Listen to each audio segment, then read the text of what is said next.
くれ切なく君をばした優しい笑顔あの人 Ay, sobrang ingay mo naman. Ang aga-aga pa ngayon. Tingnan mo, Amedyo. Siya si Kapitan Alexandro na may matinding hangover.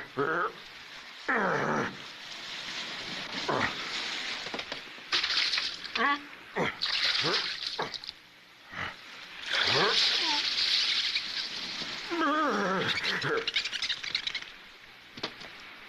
Ano naman ito? Si Mr. Fadovor yung nakiusap na isakay natin siya ng libre. Libre? Oo, yung isa makikita mo siya mamaya. Sigurado magugustuhan mo ang isang yun. Babae ba? Maganda at bata pa? Batang lalaki. Totoy, mga ganito lang siya kalaki. Grabe ka! Mario, bakit ka tumanggap ng mga pasaherong walang pambayad sa akin? Wala akong magawa. Hindi kasi ako makahindi sa pakiusap ni Mr. Fadovor. Bakit pinangunahan mo ako? Ang sakit naman nung kapitan! Tahimik! Shut up! Singerong lampa ka naman pala. Ano? Ha? Pinagsalitaan mo ako! Malalagot ka sa akin!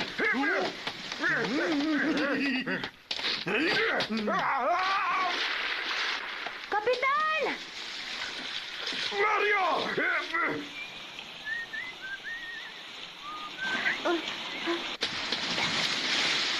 Hayaan mo, wag na muna. Ganyan talaga siya tuwing umaga. Kailangan din naman niya mag-exercise araw-araw. Moko ka talaga, Mario! Huwag mo akong iwan! Kamusta na ang tubig, Kapitan? Masyado bang malamig ang tubig para sa matapang na lalaki ng Genoa? Lagot ka sa... Oh! Baka malunod siya! Ano? Matanda ka na masyado. Pagod ka na ba? Bilisan mo na! Sige, saluhin mo!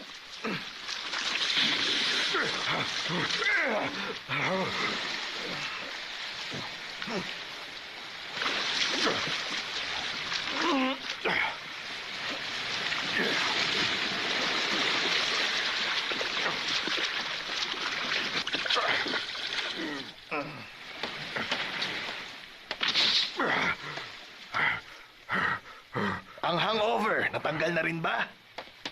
Saway ka! Pati ako binabastos mo! Sino ka ba sa tingin mo? Hindi kita mapapatawan! Tapos kita sa gipin, susuntukin mo ako? Bumalik ka dito! Malalagot ka sa akin! Bumalik ka! Wala akong ginawa Bumalik ka masama! dito! Huwag kang pikot, Kapitan! Niloloko mo ako, Mario! Hindi, joke lang yun! Bumalik ka! Boko ka!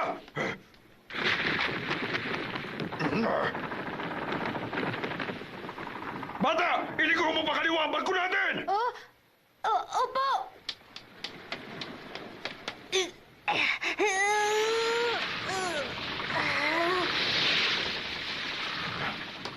Mario, nasan ka? Magaling ako sa akihatan. Bumaba ka dito, Mario! Nagpapatawa ka ba? Ang ganda kaya ng tanawin dito. Kaya naman, nagdesisyon ako magpahinga muna dito. Baliw ka talaga! Sige, mag-ingat ka! Pagbaba mo dyan, lagot ka sa akin! Hindi ako bababa kahit magmakaawa ka pa sa akin. Sige lang! Pagbaba mo mamaya, iiyak ka sa sakit!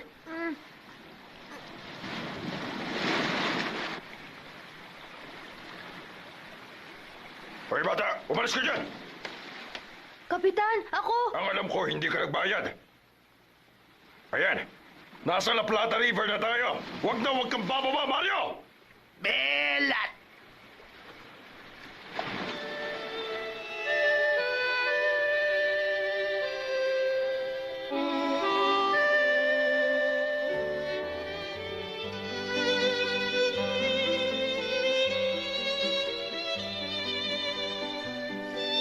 Ang lawak ng ilog.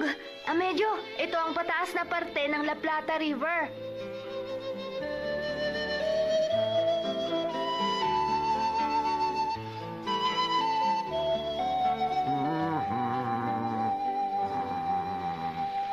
Ano na, Mario?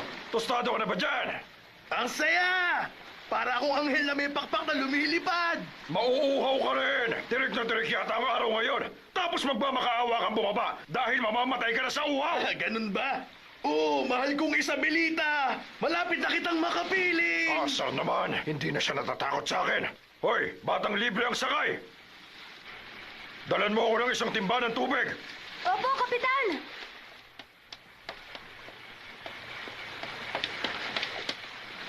Ayun ang timba. Opo.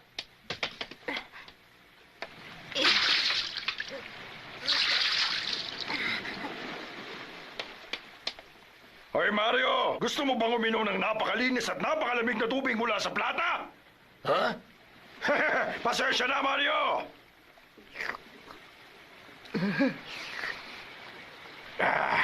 Ang sarap! Hoy! Wag mo nga akong utuin dyan! Ang dami mong nainom na tubig kanina nung nahulog ka sa ilog, tapos ngayon iinom ka pa dyan? Sinong niloloko mo?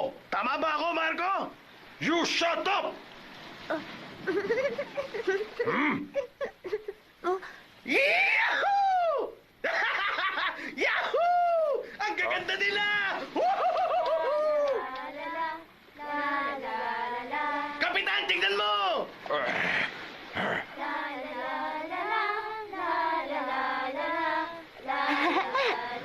Yahoo!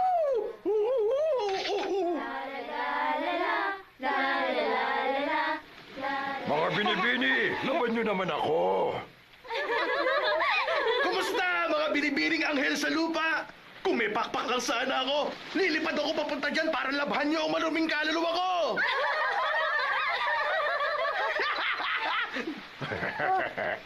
Oh, ang pogi nyo naman! Bumisita kayo dito.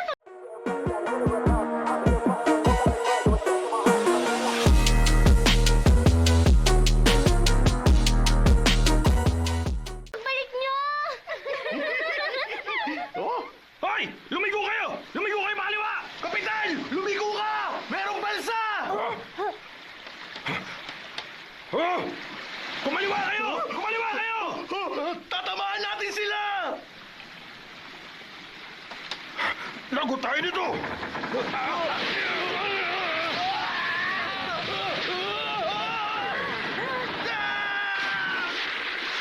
Mario! Hoy! Mga kasama! Ayos lang kayo! Ayos lang! Mag-ingat kayo sa susunod! Pasensya na! Magdalagat na hindi marunong lumangoy! Mukong talaga! Bata! Hawakan mo ang timon! Opo! Sagipin niyo ako! Tulong! Sabi mo!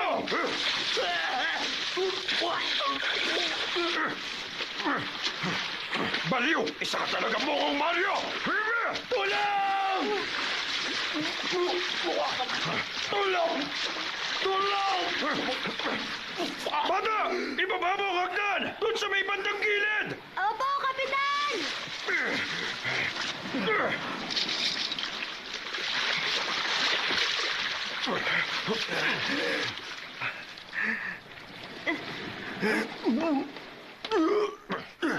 Bokong! Buti buhay ka, Mario! Ayos lang ako, Kapitan. Giniginaw ka! Bata! Huwag kang tumunganga! Kumuha ka ng tuwalya! Opo. Alisin natin ang damit mo! Punasan mo ang katawan niya! Opo, Kapitan! Tama.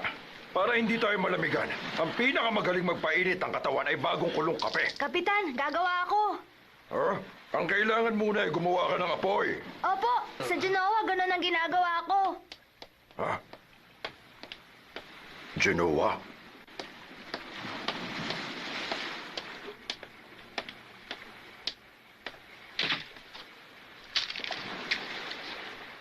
Taga Genoa ang bata. Ganun ba? Ha?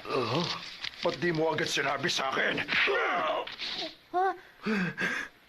Kapitan! Wala akong pagkakataong sabihin yun sa'yo. Dahil galit ka na kagad kahit ano pang sabihin ko sa'yo. Ang bata ay taga Genoa. Hoy, teka muna, bata. Ano bang pangalan mo? Ako po si Marco Rossi. Marco Rossi. Magandang pangalan. Ganyan ka talaga. Matapos mong malaman taga Genoa pala ang bata, bigla kang bumait. Balita ko, hinahanap mo ang mama mo. Saan mo balak magpunta? Sa Cordoba. Ha? Cordoba? May nakuha kasi akong sulat ng mama ko nung nagpunta ako dun sa Bahia Blanca. Ano? Umabot ka na pala sa katibugan? Marami ka na palang paghihirap. Buong-buo ang loob mo, Marco Rossi. Bata ka lang pero gusto mo magpunta ng Cordoba mag-isa. Mario! Nasaan na ba siya? Sige, diyan ka lang muna. Huwag mo nang ituloy ang paggawa ng kape natin. Mario, ano ba ginagawa mo? Bilis na! Gumawa ka ng kape! Pasensya ka na. Hindi ko alam na nanggaling ka rin pala sa Genoa. Isa kang urig na batang taga-Genoa. Mario, dapat matuto ka sa batang ito! Opo. Uy, Marco, huwag ka magpapasindak sa kapitan natin. Kahit masungit siya, bibo si kapitan. Nice to meet you, Kapitan. Sige. Dahil puro naman tayo nagmula sa syudad ng Genoa, gumawa tayo ng isang sumpa. Ang Rosario ay 4 na araw na biyahe, kaya magkasundo tayong magtulungan habang nasa biyahe tayo. Ayos ba, ha? "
あの子にそっと教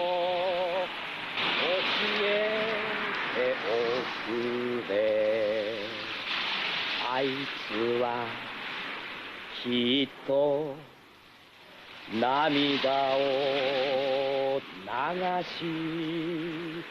どこかの岸で待ってるはずと」「おいらはどうしておいらはどうして」夜更けの流れ海打つ音があの子の耳に届くだろう。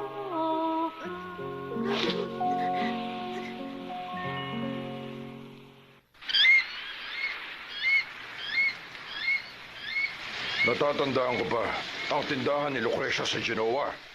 Naalala na naman niya ang Lucrecia ni kapitan. Sobrang ganda siyang babae. Meron siyang alagang parot na nakalagay sa papasok sa bahay. At tuwing pupunta ako, sinasabi nitong, "Kumusta ka, Kapitan? Kumusta ka, Kapitan?" Nakakatuwa. Kapitan, sana ang sinasabi nito, Isabelita! Isabelita! Sana ganun na lang. Palagi na lang isinisingit ang sarili niya. Hoy, Marco, matanong ko lang sa'yo. Alam mo ba ang tindahan ni Lucrecia na nakalagay sa kanto ng Magdalena Street, ha? Hindi. May maganda itong karatula. At may tindahan ng prutas sa kabilang kalye. Hindi ko talaga alam. Alam mo, isang matandang dalaga ang nagtitinda ng prutas sa kabilang tindahan ang sinasabi ko. Sinabi lang hindi ko nga alam. Ha? Marco! Pasensya na. Pero hindi ko talaga alam ang tindahan na yun. Anong nangyari? Bakit bigla ka naging malungkot? Wala. Ayos lang ako, Kapitan.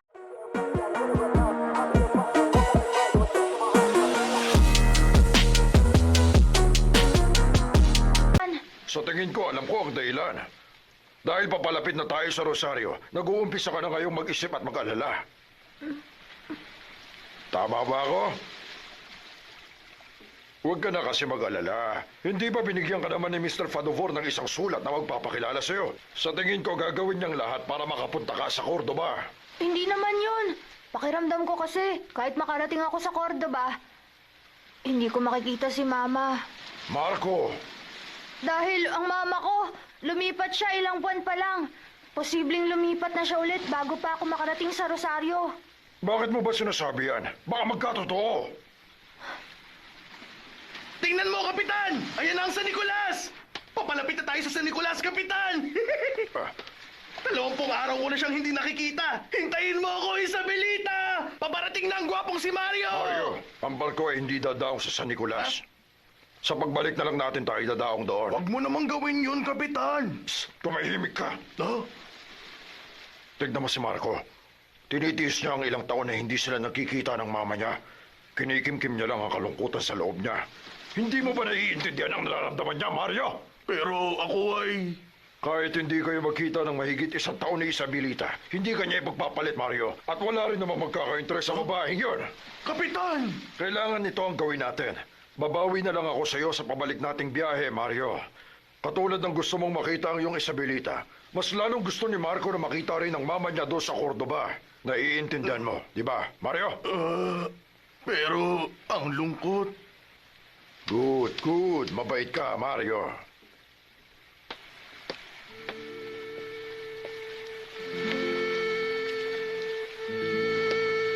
Marco, kung ganito lagi ang hihip ng hangin, nasa Rosario na tayo bukas ng umaga. Ha? Kapag nakita mo ang Rosario habang nasa ilog, napakaganda nitong tingnan. Bukas nasa Rosario na tayo. Hindi patas! Hindi tayo dadao sa San Nicolas at hanggang tingin na lang ako sa mahal kong si Isabelita! Mahilig magbataw si Mario. Hoy, magtimong ka na lang, maayos yan! Shut up! Ilulubog ko ang bulok ng barko!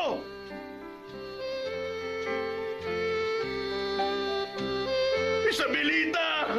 Huwag kang magalit! Sa kapitan kong manhid ka magalit! Mahal kita, Isabelita! Kapitan, dahil ba sa akin kaya hindi tayo dadaong sa San Nicolas? Siyempre hindi. Maraming kargamento ang naghihintay sa Santa Fe. Dapat magmadali papunta doon, baka maunahan kami ng iba. Pagbalik na lang ang San Nicolas. Kapitan! Pagbalik natin sa Buenos Aires, magbibitaw na ako sa barkong ito! Naubos na ang pasensya ko sa isang walang pusong kapitan na katulad mo! Gawin mo yun! Umalis ka na sa barko ko kapag gusto mo na. Pero malamang hindi mo na ulit mapapasyala si Isabelita, kaya hindi mo na siya makikita ulit. Naimasmasa ka na ba? Kung umasal, talo pa ang bata. Ah. Uy, Marco. Alam mo bang si Columbus ay taga Genoa rin? Opo. Marco, naalala ko bigla ang heliocentric theory niya. Ang sabi ni Columbus, ang daigdig at lahat ng mga planeta ay umiikot sa araw. Bagong teorya ang sinabi ni Columbus. Hindi ba si Galileo ang nagsabi nun? Galileo? Galileo Galilei. Hindi siya taga Genoa. Ipinanganak siya ng 1564 sa Pisa, hindi Genoa. Ganun pala yun. Pero hindi kasi yun ang punto ko. Balik tayo. Kasi si Columbus ay naniniwalang ang mundo ay bilog at posibleng maglakbay papuntang India na sa kanluran ng daan. Yun ang sinabi ni Columbus. Kung sa kanluran ng daan, sasalungat siya sa lahat ng mga barko. Pero sumalungat siya. Noong panahon na yon, ang mga tao ay hindi naniniwalang ang mundo ay bilog at ang alam nila ay ang araw ang umiikot sa mundo. Pero, ang alam ko noong mga panahon na yon, ang mga kapitan ng barko, alam na ang teoryang ang mundo ay bilog. Teka, huwag kang nga makialam sa storya. Sige, kunyari kahit alam na nila ang mundo ay bilog, ang hindi naman nila alam ay kung gaano kalawak ang mga dagat na paglalayagan ng mga barko nila. Naglayag sila ng ilang araw at ilang linggo, pero walang nakitang lupa. At maliban pa doon, ang pagkain at tubig nila ay naubos na. Kaya naman may mga nagaklas. Pero ipinagpilitan ni Columbus ang paniniwala niyang ang mundo ay bilog. At naniwala siyang kapag nagpatuloy sila, sa kalaunan ay makikita rin nila ang India. Alam ko, pinapalakas mong loob ko. Ganun po ba? Tama. Hindi ganun kasimple ang buhay natin. Kung ang mama mo ay wala sa Cordoba, basta wag na wag ka susuko. Ipagpatuloy mo lang paghahanap mo sa kanya. Kung magpapatalo ka sa lungkot, hindi ka uring na batang Genoa. Kuha mo, ha?